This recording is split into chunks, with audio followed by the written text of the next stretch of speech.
Olá, tudo bem? Eu sou a professora Gláucia Cordeiro e hoje eu vou dar uma dica previdenciária para você sobre processo administrativo.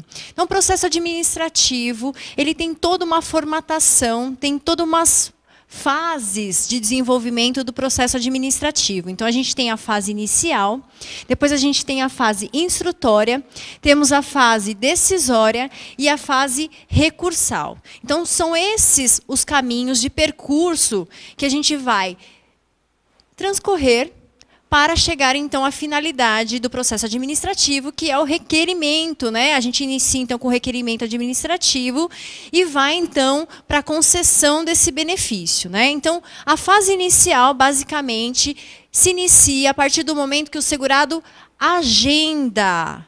Então, a partir do momento que ele agendou para ir até o INSS entregar essa documentação, é o primeiro passo, então, para que ele requer o seu benefício. Então, na data agendada, ele vai comparecer a uma agência da Previdência Social, materializando assim o seu pedido, o seu requerimento administrativo.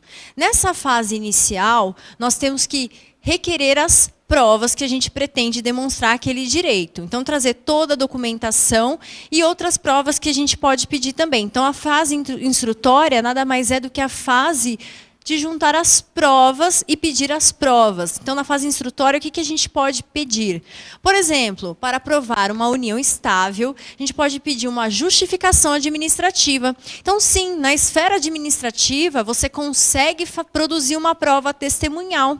Também pode produzir uma prova chamada pesquisa externa, prova essencial, em que um agente do INSS, um servidor público, ele vai até o local diligenciar para produzir essas provas. Então, a gente fica pensando, né, quando é que eu vou poder usar uma prova dessa, uma pesquisa externa ou uma justificação administrativa? Bom, a justificação administrativa é tranquilo, né?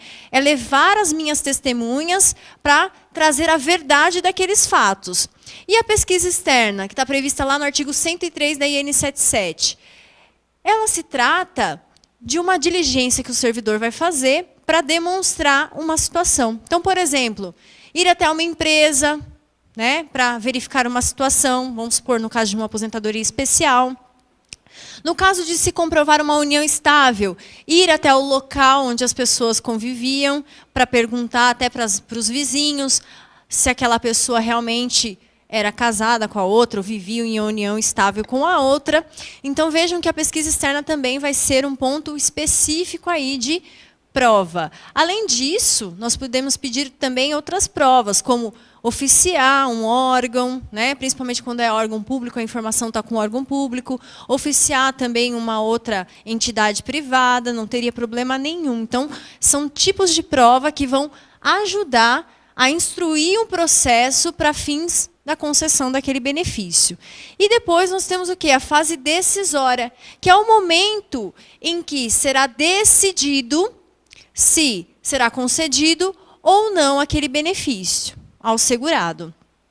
Então, nessa fase, o servidor ele vai ter que dar uma decisão fundamentada, trazendo os elementos para a sua concessão ou para o indeferimento daquele benefício, de forma a motivar a sua decisão. Enfim, se essa decisão ela não for favorável ao segurado, pode caber um recurso administrativo. E esse recurso administrativo ele tem um prazo legal, prazo de 30 dias. E a dúvida que sempre surge, né? Como enviar esse recurso? Atualmente, nós temos o agendamento. Então, o INSS, ele, por meio do telefone 135 ou por meio da internet, ele agenda esse benefício, né? Ele agenda esse recurso e, na data desse agendamento, ao comparecimento pessoal para protocolo desse recurso. Mas também é possível enviar por meio de AR, né, de uma carta registrada com aviso de recebimento, enviar esse recurso dentro do prazo legal de 30 dias. Tudo bem? Então, duas opções para envio do recurso. Ou enviar pelo correio, ou então, com o agendamento na data prevista, protocolar esse recurso. Então, são duas formas de se apresentar esse recurso. Então, como é que a gente sempre tem que pensar quais são os prazos que o INSS tem para decidir também, né? Se você tem que ingressar com pedido administrativo, qual é o prazo de resposta que o INSS tem para decidir alguma questão?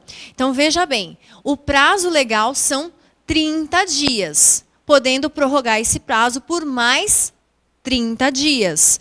Então, vejam que só pode prorrogar se justificadamente ele fizer por escrito e especificar qual o motivo da necessidade de prorrogar esse prazo. Na prática, não é o que nós vemos, né? Na prática, perdura muito mais. Agora, se tiver alguma instrução durante o processo, esse prazo vai ser um pouquinho maior.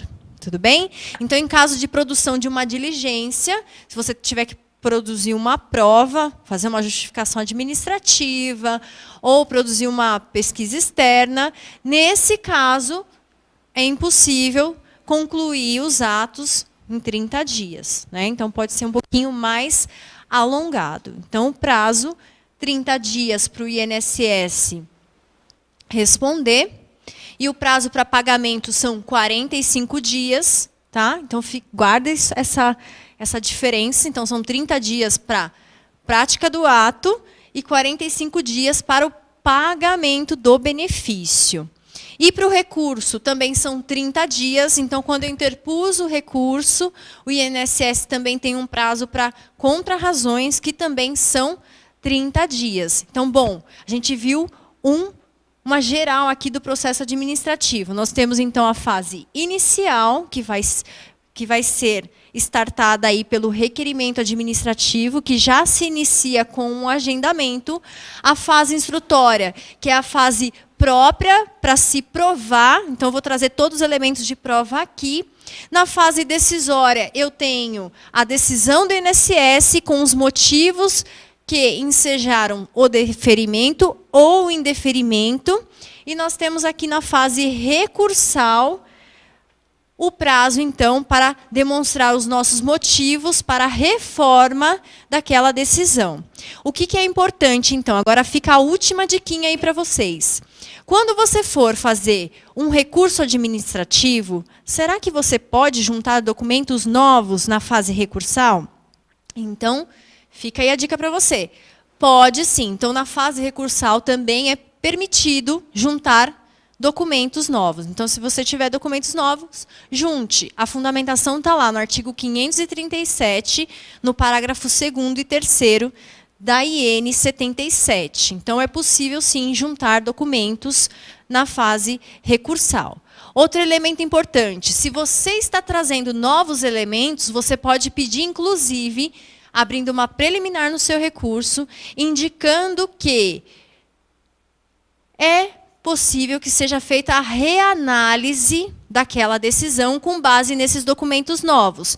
Então, se você der uma lida lá no artigo 539 da IN 77, o INSS, nessa fase de recurso, ele pode modificar a sua decisão de forma total ou até mesmo de forma parcial. Se ele reformar de forma total, ele concede o benefício. Se ele fizer de forma parcial ou indeferir, não fizer essa reanálise, ele tem que encaminhar esse recurso para a junta de recursos. Tá? Então, da decisão do INSS, cabe recurso para junta de recursos. Ok?